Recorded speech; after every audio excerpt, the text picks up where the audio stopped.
Un saludo a todos los participantes del seminario en Cuencas Hídricas y Patrimonio Biocultural.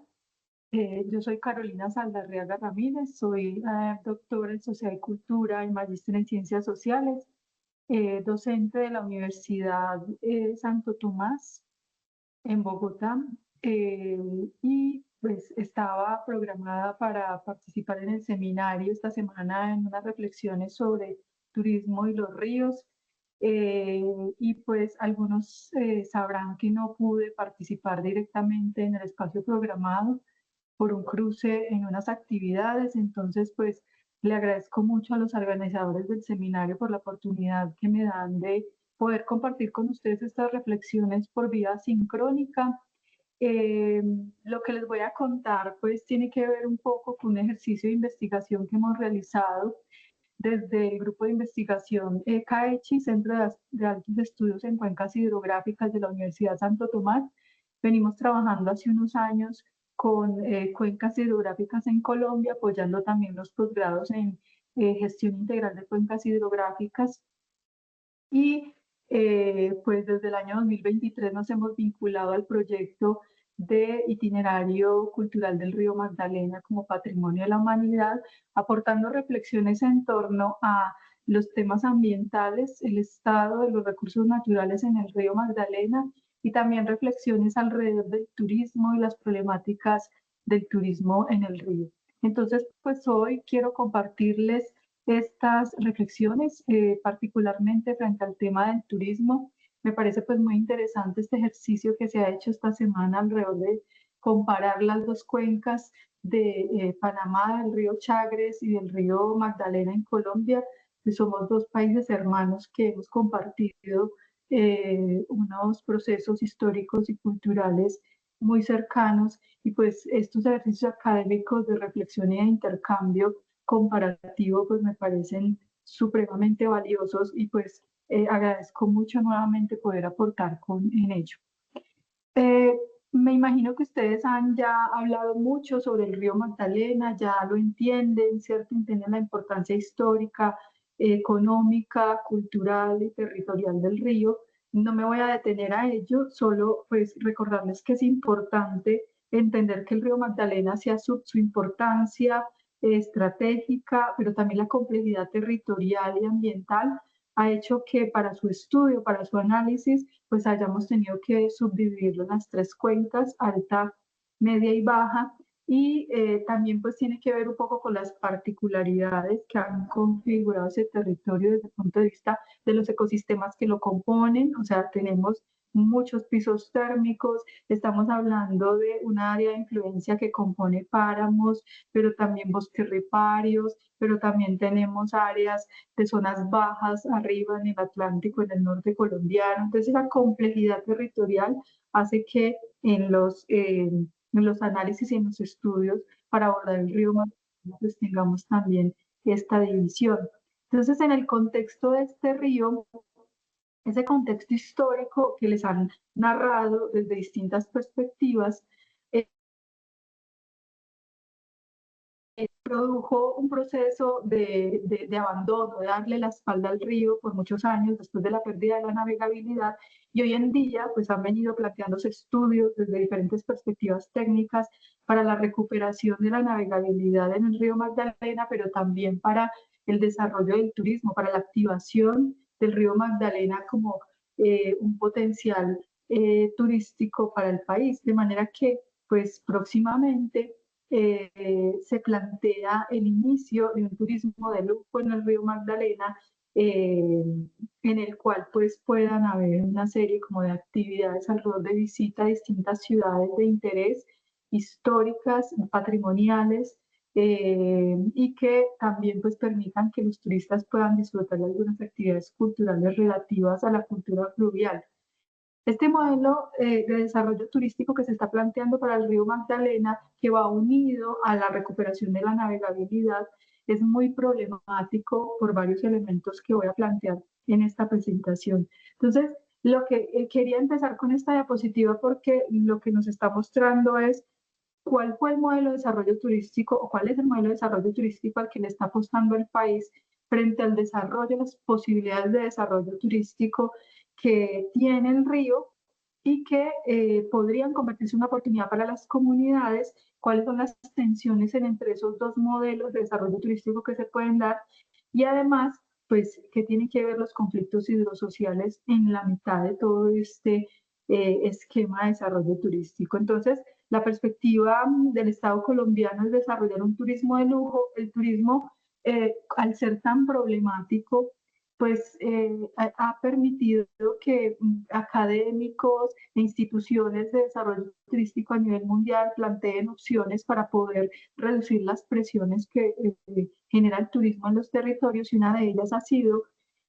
implementar, por ejemplo, para la reducción del turismo de masas, que es el más agresivo de los modelos de turismo, pues el turismo de lujo como la posibilidad de ser selectivos a la hora de permitir el desarrollo turístico, dado que pues los altos costos en este tipo de oferta turística hacen que pues haya un reducido número de personas que puedan acceder a él y por tanto pues una reducción en la carga de las presiones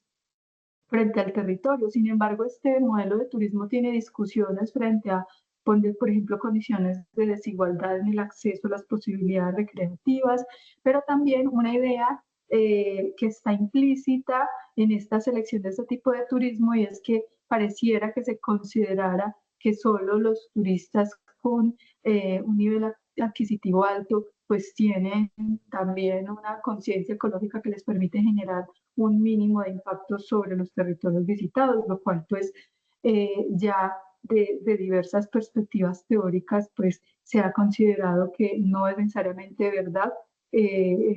A veces los grupos sociales con niveles adquisitivos altos tienden a tener unas formas de consumo y unos niveles de consumo energético mucho mayores, entonces pues eso está muy debatido, pero en todo caso también pone sobre el escenario la idea de los temas relacionados con la democratización del acceso al turismo y también sobre los impactos que produce la puesta en marcha de este tipo de proyectos porque requieren unas adecuaciones, unas instalaciones y sobre todo en el caso del río Magdalena requiere unas adaptaciones del río para la dinámica de transporte de estas embarcaciones que genera muchísimos impactos ambientales. La Contraloría General de la República de Colombia en el 2019 presentó un informe en el cual se analizan los impactos de la recuperación de la navegabilidad del río para transporte de carga y para turismo y tiene un reporte de unos efectos que ya se venían reportando más o menos desde el 2013 y que ponen también pues en discusión la idea de cuál es ese equilibrio entre ambiente y desarrollo cuando pensamos en recuperar la navegabilidad del río, porque en este proceso de recuperación, si nos ponemos a analizar ese equilibrio entre medio ambiente y desarrollo, pues vamos a tener que pensar en cuánto estamos dispuestos a perder en términos ambientales por los beneficios económicos que puede generar esa recuperación de la navegabilidad. Y pues en la balanza el ambiente sale perdiendo mucho en esta relación por todas las implicaciones que tiene. Por ejemplo, en términos ambientales, digamos que la intervención de las dinámicas naturales de comportamiento del río y los efectos que eso va a tener. Imagínense, por ejemplo, la instalación de puertos, el dragado para poder aumentar el lecho del río para que puedan pasar embarcaciones de amplio calado y todas las instalaciones, pero además los posibles, por ejemplo, escapes de combustibles que puedan tener estas embarcaciones y que pueden contaminar el agua del río, más la pérdida de los ecosistemas acuáticos por la alteración físico-química del agua y por lo tanto la reducción de las especies hípticas en el río y por lo tanto pues la reducción de la posibilidad de abastecimiento que tienen las comunidades asentadas en la cuenca. Entonces, cuando nosotros confrontamos esta modalidad de desarrollo turístico a la cual está apuntando el país, también ponemos en la mesa qué otro tipo de turismo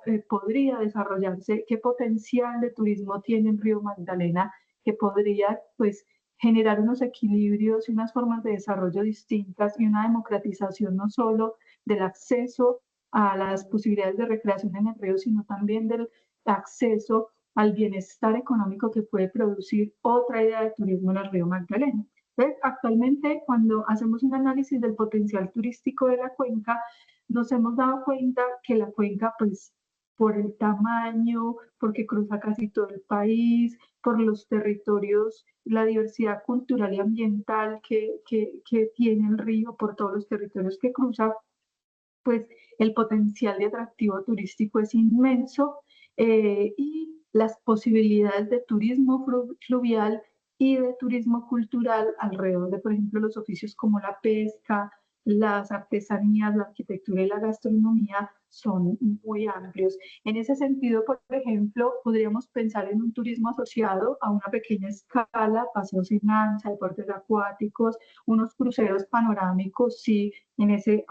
tipo de turismo de cruceros, pero en una escala menor, también la navegación recreativa, todo lo que tiene que ver con la pesca asociado a los conocimientos que tienen los pescadores alrededor del comportamiento de los ciclos del agua, de los ciclos del clima, no más los oficios asociados a la pesca como las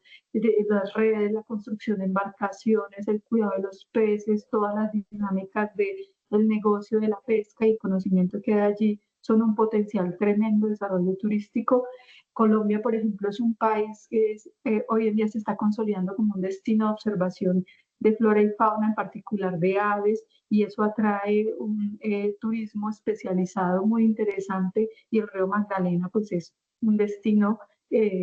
básico, fundamental en ese tipo de oferta. Todo lo que tiene que ver con la cultura fluvial, no solo de la pesca, sino alrededor de la alimentación, la gastronomía, la arquitectura, de los comportamientos y las prácticas culturales, los modos de ver del mundo, de la gente del río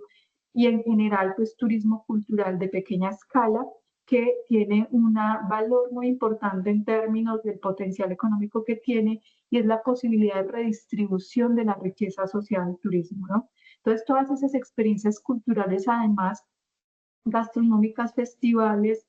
culinarios, etcétera, alrededor del río, pues presentan un potencial altísimo. Nosotros hicimos en el 2023 un estudio en el cual analizamos esos atractivos, hicimos una valoración de los atractivos del río y eso nos permitió ver no solo eso que estoy planteando, la gran diversidad, sino también que en términos de la jerarquía, el río tiene unos polos de atracción muy interesantes y es que hay como unos nodos de desarrollo turístico que ya están consolidados, por ejemplo, Cartagena de Indias, Monpós, Tierra Adentro y San Agustín en el Huila, pero también hay una riqueza, hay un montón de atractivos que no se han consolidado, que son simplemente recursos más que atractivos turísticos, son recursos, hay una diferencia entre un recurso y un atractivo. El recurso es un bien, puede ser natural o cultural, que tiene un potencial de atracción, que puede ser interesante para el turista, que motiva la visita. Sin embargo, para que pase a ser un atractivo, necesita el desarrollo de unas facilidades y de unas condiciones para que el turista lo pueda visitar de manera segura y se le garanticen las necesidades que tiene durante el viaje. Estamos hablando de alimentación, de que tenga unas mínimas condiciones de acceso, de transporte, pero que también tenga, por ejemplo, servicios de información turística, de guianza, de posibilidad de hospedaje. Entonces, solo cuando yo alrededor de un recurso tengo esas posibilidades, pues puedo pensar en que ese recurso es un atractivo. Entonces, tenemos una concentración de los principales atractivos del río Magdalena en zonas como Bolívar, como Huila, como Tolima y como Boyacá, pero en el resto del río tenemos una cantidad de recursos que están por desarrollar y que requieren procesos de planificación turística que consoliden esos recursos. Y pues el potencial, como lo mencionaba al principio, está sobre todo alrededor de esos oficios y ese turismo o esa cultura fluvial que podría convertirse en ofertas de turismo cultural. Entonces, en ese análisis que hicimos, una de las principales, podríamos decir, limitantes al desarrollo turístico del río está asociada a que la planificación turística a lo largo de toda la cuenca en los municipios que tienen su área de influencia en la cuenca es muy pobre, incluidos los municipios que ya tienen consolidado el desarrollo turístico. La cultura de la planificación turística es muy escasa, lo cual determina que actualmente en el río Magdalena el desarrollo turístico sea muy informal y eso genera un grado de no solo el hecho de que se aumente la posibilidad del daño que el turismo puede generar, porque el turismo no planificado genera muchos impactos, sino también que en la actualidad, pues de alguna manera los beneficios del turismo no se expresen de una manera que podrían hacerlo por esa falta de planificación y por lo tanto las consecuencias también sobre las dinámicas naturales y ecosistémicas del río sean altas. Como por ejemplo podemos hablar, si hay un desarrollo espontáneo, no planificado y no regulado de turismo, por ejemplo, de la navegación fluvial, estamos hablando de pues unas empresas que pueden estar generando vertimientos de combustibles, unos riesgos de accidentalidad, porque no cumplen necesariamente con las normativas alrededor de la prestación de servicios, por ejemplo, de deportes náuticos, y todo ese tipo de situaciones pues lo que hacen es que el turismo no sea un potencial de desarrollo económico interesante, sino que en este momento, gracias a la ausencia de planificación, el turismo en el río Magdalena sea más un problema, ¿no? Entonces, tenemos en este momento una tensión entre un Estado que está tratando de impulsar el desarrollo del turismo en el río Magdalena porque vemos el altísimo potencial que tiene, pero un desarrollo sobre todo de ese turismo en el río pues muy informal, no planificado, que puede atentar contra esas condiciones ecosistémicas y contra esos valores paisajísticos y ambientales que estamos tratando de proteger. Esas tensiones, ¿no? Una forma de reducir esas tensiones es, de alguna manera, se reducen con el impulso a la planificación del turismo en todas las áreas de influencia directa e indirecta que tiene el río, ¿no? Sobre todo los municipios que están asentados, que están ubicados en las rondas del río, en las zonas de protección, pues son los primeros llamados a que implementen esas acciones de planificación. Y esto es importante si nosotros, por ejemplo, entendemos cuáles son los impactos que puede tener el turismo no planificado. Incluso el turismo que ha sido planificado es un turismo que suele generar efectos negativos complejos de regular, complejos de entender, complejos de manejar, y por eso es tan importante que los procesos de planificación puedan reducir la incertidumbre a la hora de desarrollar actividades turísticas. Entonces, en términos generales, nosotros encontramos que el desarrollo turístico puede generar, por ejemplo, las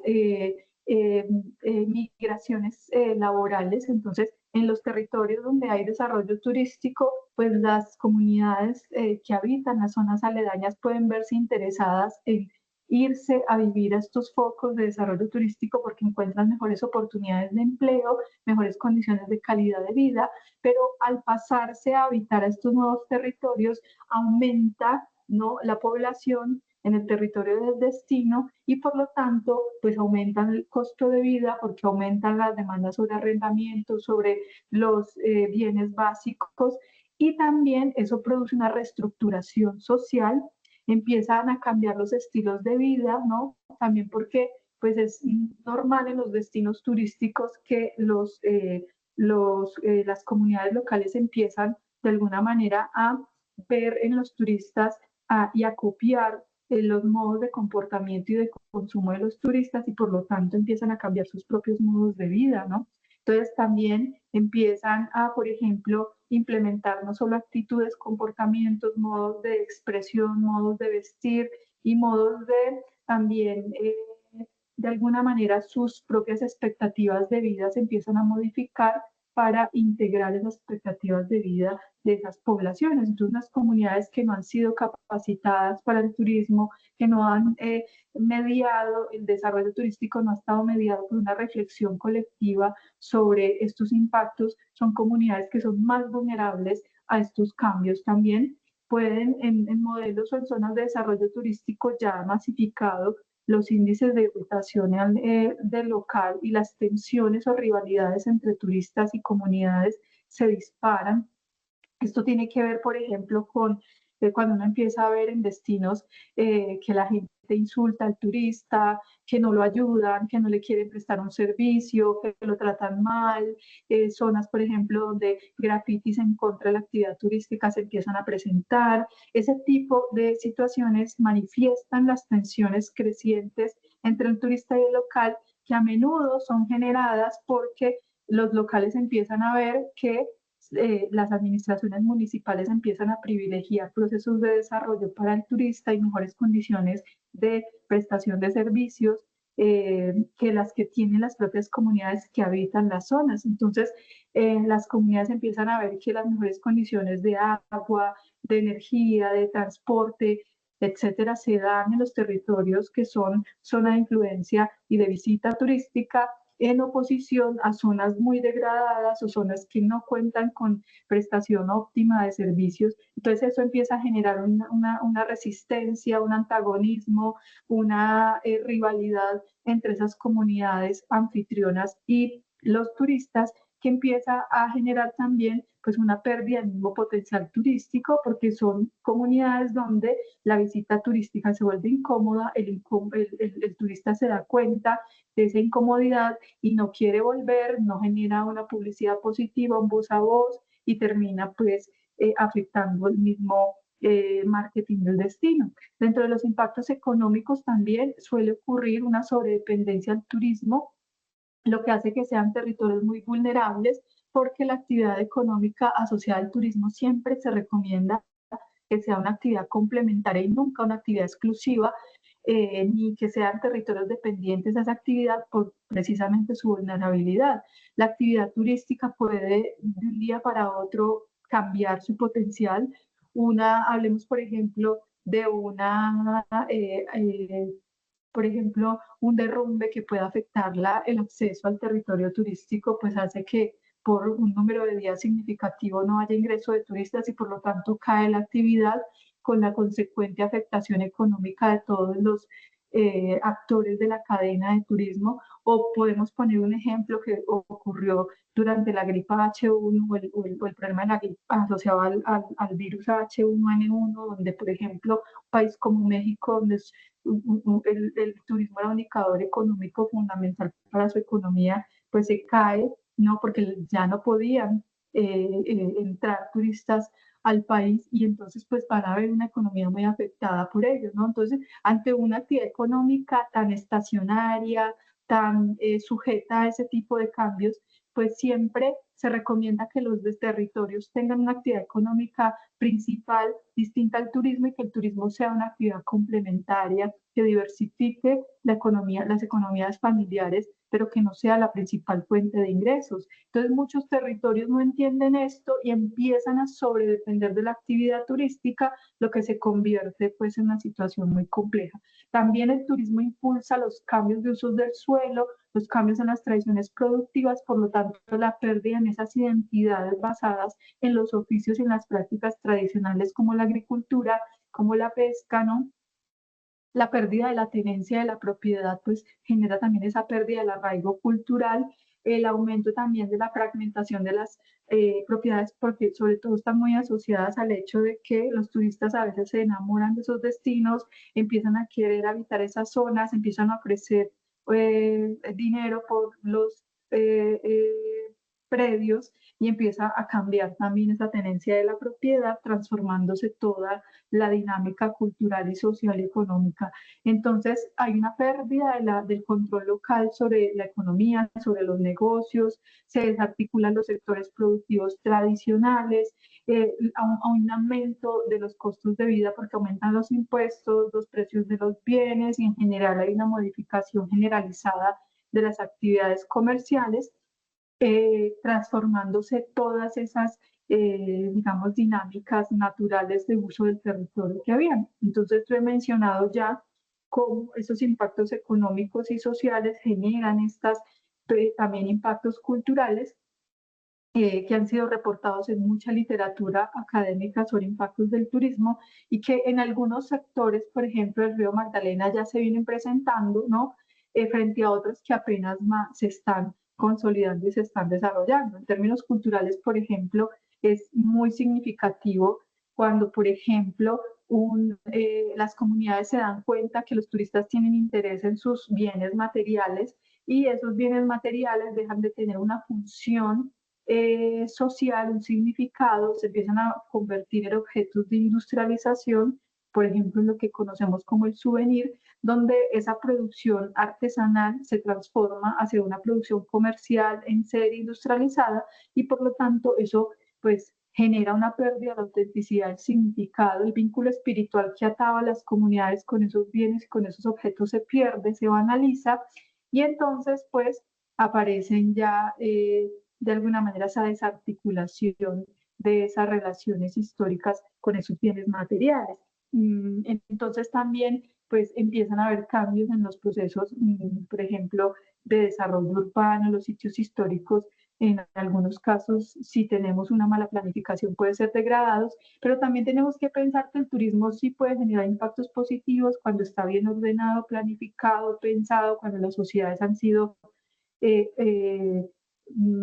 capacitadas para recibir el turismo, y es que puede promover el orgullo por lo propio, resaltar lo propio, una mayor conciencia, ¿cierto?, sobre su territorio, sus particularidades, su historia, un aumento del interés por conocerse ellos mismos y por revalorizar sus bienes, lo que va a generar, por ejemplo, una promoción de la conservación de sus propios bienes. Por ejemplo, los bienes arquitectónicos empiezan a recuperarse, las tradiciones también se empiezan a sistematizar, a estudiar, a repensar, ¿no? Y genera una conciencia muy interesante sobre ese entorno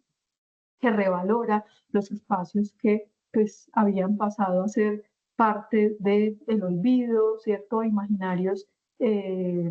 asociados a no sentir pues ese aprecio por lo propio. Entonces estos impactos son comunes a los desarrollos turísticos y en algunos de estos focos de desarrollo donde sobre todo el turismo se ha masificado alrededor de la cuenca, empiezan a ser más graves, ¿cierto? En esas zonas, pero es una tendencia que el desarrollo turístico no planificado, a gran escala y masificado, produce en los territorios. Entonces, cuando yo entiendo que una actividad turística puede ser generadora de esos problemas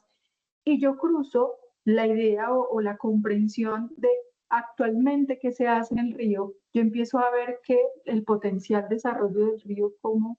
para el desarrollo turístico puede entrar en contradicción con los usos actuales que tiene el río. Entonces, en términos muy generales, el río Magdalena pues tiene unos usos fundamentales. Hablemos en la zona alta, podemos hablar de que el uso principal es la energía. En el Magdalena Medio tenemos un uso alrededor de la agricultura, la ganadería y el turismo. Y en el Bajo Magdalena, en el norte, estamos hablando de la importancia que tiene para el transporte de carga de pasajeros, la producción agroindustrial es muy significativa, todo el tema de exportaciones e importaciones, más el tema del desarrollo turístico, por ejemplo, Barranquilla, Cartagena y todas estas áreas de influencia, pues tienen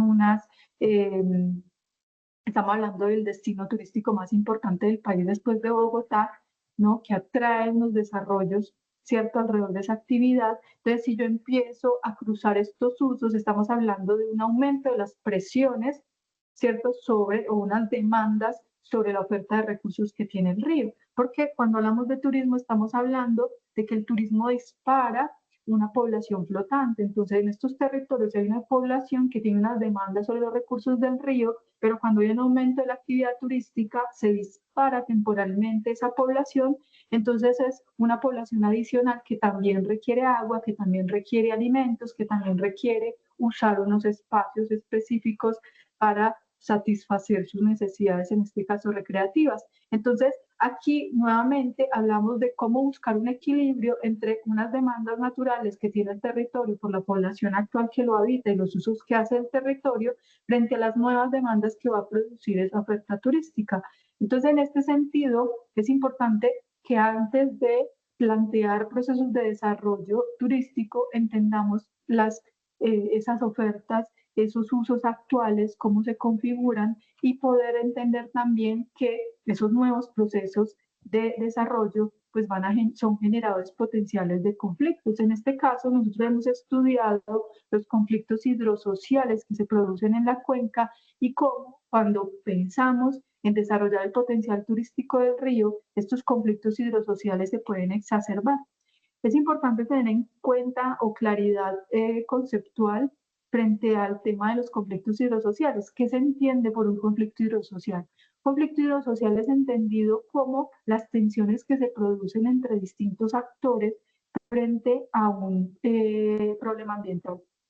Entonces, lo que acabo de decir implica que debemos diferenciar entre problemática ambiental y conflicto ambiental. Una problemática ambiental es cuando una actividad humana afecta un recurso natural. Si, por ejemplo, generamos vertimientos, que son aguas residuales que vertemos a un cuerpo de agua,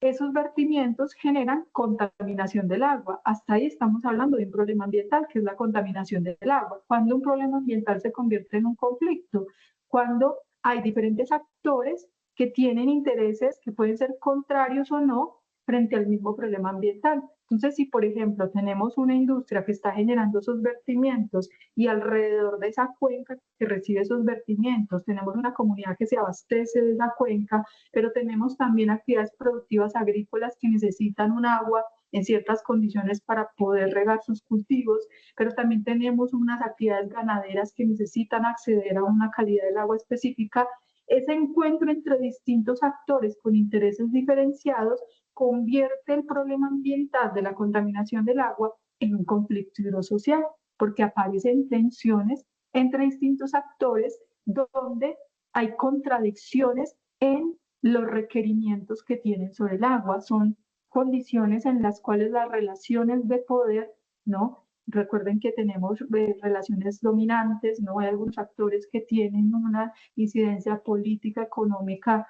diferenciada y por lo tanto, pues las presiones sobre el territorio pues están fundamentadas en la influencia que tienen y por lo tanto, pues esas relaciones de poder dominantes pues determinan cómo se va a configurar ese conflicto. Entonces, en el río Magdalena tenemos conflictos hidrosociales muy significativos. Nosotros en particular, por ejemplo, hicimos un estudio de caso en Magangué donde hay un conflicto hidrosocial alrededor de una cuenca que se llama Cascaloa y hemos ido reportando e identificando con las comunidades un conflicto alrededor del uso de las ciénagas. La ciénaga de Cascaloa pues ha tenido alrededor de ella 22 comunidades que históricamente se han abastecido del recurso pesquero, pero además desarrollan actividades agrícolas y ganadería de pequeña escala de subsistencia, pero hoy en día hay una confrontación entre varios actores por el uso de esas ciénagas, porque desde el año 98 la alcaldía municipal decidió construir una vía para comunicar dos sectores aledaños a la cuenca y lo que hizo fue romper el canal de comunicación entre el río Magdalena y la ciénaga de Cascaloa. Al romper esa comunicación, el recurso pesquero dejó de las dinámicas naturales de comunicación cuenca en Magdalena Ciénaga y por lo tanto se redujo toda la oferta de peces de la ciénaga y afectó la subsistencia de todas esas comunidades. Estamos hablando de cerca de 23.000 personas que se abastecían. Esas comunidades empiezan un proceso de protesta, de llamado de atención a varias instituciones para que pues poner en conocimiento la grave afectación que se había generado, hasta que en el año, bueno, ellos emitieron unas tutelas y hasta el año pasado, pues la Corte Constitucional respondió a ese llamado de las comunidades y emitió la sentencia T-164 en la cual obliga a que las autoridades ambientales, la gobernación de Bolívar y la alcaldía de Magangué tuvieran que implementar un proyecto de recuperación de la conectividad entre el río Magdalena y la ciénaga de Cascaloa y permitir otra vez pues la posibilidad de que estas comunidades puedan subsistir alrededor del uso. Pero entonces, en medio de ese problema, empezaron a evidenciarse otros conflictos, como por ejemplo la existencia de ganaderos que empezaron a apropiarse de los playones, ¿no? Las ciénagas tienen una dinámica natural asociada a un comportamiento distinto en épocas de verano o sequía y en épocas de invierno. Cuando estamos en verano, las ciénagas retraen el espejo de agua y esas áreas a veces son aprovechadas por invasores, normalmente ganaderos, que empiezan a construir jarillones, que son los muros artificiales, para retener el cuerpo de agua y que se quede en tamaño reducido, y ellos empiezan a correr sus linderos y a aprovechar esos playones para el pastoreo, ¿no? Entonces crece el nuevo pasto y aprovechan para pastoreo. Y eso, pues al ser un terreno público, los playones y rondas hídricas son públicos, pues impide que los campesinos accedan a esos suelos. Al reducirse el espejo de agua, pues se reduce la posibilidad de aprovechamiento de recurso pesquero, pero también les impide a estos ganaderos correr los linderos, pues les impide que hayan posibilidades de acceso, por ejemplo, a terrenos para el pastoreo del propio ganado de los campesinos, ¿no? Por ganadería de subsistencia. Entonces, miren aquí, cuando hablamos de un conflicto hidrosocial, y en este caso particular, vemos cómo empiezan la aparición de diversos actores, no todos interesados en el uso de un recurso natural, pero un recurso natural que ha sido afectado por distintas condiciones históricas. Estamos hablando también de un proceso de contaminación del río Magdalena severo asociado, por ejemplo, a la industria arrocera que está alrededor de la cuenca en ese territorio, pero también hay unas comunidades que le dicen al país, por ejemplo, lo siguiente, dicen, es que el país debería pagarnos un pasivo ambiental porque es que cuando el río Magdalena llega acá a nuestro territorio, ya ha recorrido todo el país y ha arrastrado con toda la contaminación de la actividad minera de casi todo el país. Entonces a nosotros nos llega toda la contaminación del país. Entonces nosotros deberíamos recibir una contribución, el pago de un pasivo ambiental por ser los receptores de todas las actividades negativas que hay en toda la cuenca del río y que finalmente se expresan en que no tenemos agua limpia, en que no tenemos productos del río para poder satisfacer nuestras necesidades básicas y domésticas, ¿no? Entonces, esa es una manifestación de cómo se expresan los conflictos hidrosociales. Entonces, eso además, todos esos procesos o problemáticas ambientales que se configuran en conflictos, empiezan también a evidenciar que si yo quiero realizar una actividad turística en esos territorios que ya tienen unos conflictos, pues vamos a de alguna manera profundizar o pueden generar una sinergia. Los conflictos que genera el turismo pueden generar una sinergia negativa con los conflictos previos que ya existen. Entonces, no solo los problemas ambientales producen una pérdida del potencial turístico porque son ciénagas y cuencas donde ya no se pueden hacer actividades recreativas porque si está contaminado o enfermo, pues yo no quiero hacer uso de ese recurso. Si hay basuras o residuos sólidos alrededor de las ciénagas, pues yo no quiero visitar un sitio así. Si en esa ciénaga donde antes habían aves para observar y plantas para poder consumir o simplemente apreciar o aprovechar los servicios ecosistémicos que presta, pues ya no hay por el aumento de la deforestación, se van las aves, se van las especies de fauna que tradicionalmente estaban asociadas a la cuenca, pues todo el potencial turístico se pierde, ¿no? Entonces, claro, esas tensiones son las que evaluamos al evaluar qué tan apto está el río para desarrollar ese potencial y qué oportunidades tiene. Entonces, esa relación entre los usos y los conflictos en la cuenca del río Magdalena son pues muy amplios, ¿no? Estamos hablando de que primero es la cuenca más deforestada del país, 78% de la cuenca del río presenta erosión crítica. Si pensamos en la recuperación de la navegabilidad del río, que son todas esas obras que hay que hacer para dragados, aumentar el lecho, para todo el proceso de deforestación que implica poner, por ejemplo, los puertos y la infraestructura logística que requiere, pues estamos hablando de un aumento, ¿cierto?, de estas posibilidades de erosión. Las inundaciones causadas por la construcción de diques, estamos hablando de que es la cuenca pues que mayor producción de energía genera y por lo tanto pues hay un montón de construcción de espejos de agua para las hidroeléctricas como esto, ¿no? Entonces, la reducción de las áreas de humedales por la desecación, todo el tema del desplazamiento forzado, el conflicto armado que hay alrededor de estas cuencas, los daños ecológicos, la distribución del agua, el tema, por ejemplo, de la oferta hídrica en la cuenca es muy significativo. Hay muchas comunidades que tienen, por ejemplo, que hacer pozos para poderse abastecer y tiene unos conflictos internos severos porque pues hay comunidades, por ejemplo, donde tienen un acueducto comunitario, ese acueducto lo administra la comunidad, pero necesitan un pago básico de cada usuario para poderse mantener, pero se encuentran con problemas como, por ejemplo, que no todas las personas, los usuarios pagan y entonces, pues como necesitan una planta para el bombeo del agua para poderlo distribuir, entonces no pueden pagarle a la empresa de energía para que les abastezca de la energía para poder utilizar la planta y entonces, pues, por algunos que no pueden pagar, terminan todos sin acceso al recurso. Ese tipo de tensiones, ¿no? Por el acceso al agua también son recurrentes en la cuenca y muchos problemas asociados a la administración del recurso, una administración que le toca a las mismas comunidades porque las alcaldías municipales no han logrado desarrollar ni la infraestructura ni las facilidades para poder generar ese abastecimiento. Entonces también pues la cuenca produce el 75% de la energía del país y en ese proceso pues se han afectado todos los reservorios de, por ejemplo, especies de peces que ya, pues, ante la dinámica afectada, la dinámica natural del río, procesos de sedimentación, los procesos erosivos, todo eso, pues, cambia las rutas de migración y de desove y terminan afectando a las comunidades aguas abajo, ¿no? Especies naturales que están desapareciendo, no alcanzan a generar, por ejemplo, no alcanzan a llegar a unos periodos de reproducción activa y eso pues va a tener unas afectaciones sociales enormes porque pues se va a generar una pérdida de la seguridad alimentaria. Entonces sí tenemos unas comunidades que están siendo afectadas por esto, esas comunidades no están preparadas para recepción de turistas, ni el territorio está apto para permitir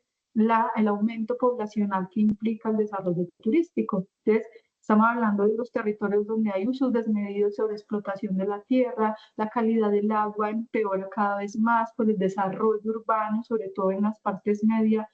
de la cuenca, en este caso el río Magdalena, ¿no? Y por supuesto el río Cauca, que también pues eh, desemboca en el Magdalena, más toda la alteración de la calidad ambiental, la degradación de los ecosistemas en la cuenca, el aumento de todas esas demandas, las pérdidas de vegetación, la afectación de la fauna silvestre, son conflictos que afectan la calidad del agua y que por lo tanto pues empiezan a generar tensiones entre todos los actores que hay en la cuenca y si ponemos al turismo como una actividad complementaria, pues estamos hablando de que el turismo aquí puede ser un potencial generador de mayores tensiones sobre los usos de la cuenca y por lo tanto, pues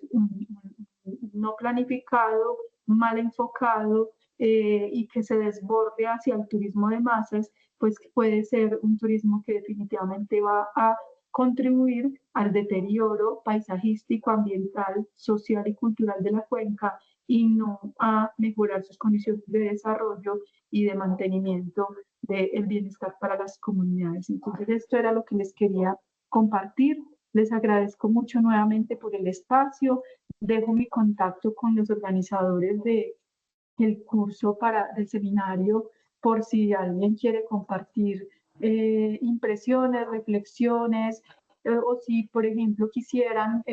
contar con materiales sobre este tema,